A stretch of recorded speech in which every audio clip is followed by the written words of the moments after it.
මේ වෙලාවේ ඕගොල්ලන්ට ටාගට් නැති කරගන්න. ඒ කියන්නේ මේ වෙලාවේ ඕගොල්ලන්ට අදාළව ටාගට් එකක් නැහැ. ටාගට් එක නැහැ කිය. ටාගට් නැති කරගන්නේ නැත්තරම නැති කරගන්න නෙවෙයි.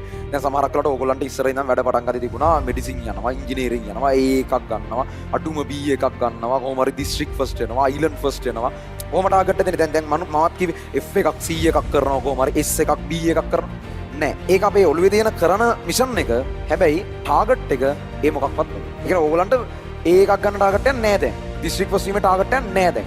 2028 ළමයෙක් විතර මේක බලාගෙන මුල ඉඳන් මේ විදිහට වැඩ කරන්න යන්න එපා. එහෙම වැඩ කරන්න ඕනේ නැහැ. මේක සර්වකාලීනව ඇප්ලයි වෙන්නේ නැහැ. හරි කොහොම හරි ඔයාලට ටාගට් එකක් නැහැ. ඔයාලට ඒ ඕන්නේ ඔයාලට බීට් ඔයාලට දිස්ත්‍රික් රෑන්ක් උතර මෙඩිසින් උතර ඉංජිනේරු උතර ඔයාගේ එකම අරමුණ. මේවා ළමයි ලියාගත්තත් කමක් නැහැ. දෙවෙනි කාරණාව ඔයාගේ එකම අරමුණ ඔයාට කළ හැකි උපරිමේ වැඩ කිරීම පමණයි. එච්චරයි මිෂන් එක. වෙන දෙයක් වෙච්චාවේ මයින්ඩ්සෙට් එක ඉන්න. වෙන ජීවියෙක් වෙන්න ඕනේ. එහෙම නැතුව බෑ මේක කරන්න. මේකට මහා වෙනස කරන්න මම කියන්නේ. දැනට මේක තියෙනකොට ඔය පුළුවන් වෙයි බැලන්ස් එක යන්න.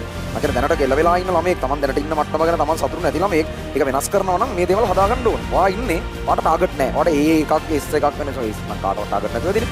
මොන ටාගට්වත් නැහැ. දිස්ත්‍රික් රෑන්ක් මොකුත් නැහැ. මෙඩිසින් ඕනේ නැහැ. මෙඩිසින් වල මොකුත් ඕනේ නැහැ. එකම ලොන්ග් ටර්ම් දිගු කාලින අරමුණ තමයි ඔයාට කළ හැකි උපරිමේ වැඩ කරනවා. එච්චරයි. වෙන දෙයක් වෙයි. ඒ එකක් කියනවා නම් එයි නැත්නම් ෆේල් වෙනවා නම් ෆේල් වෙයි. මට කමක් නැහැ. එහෙම ඉන්න.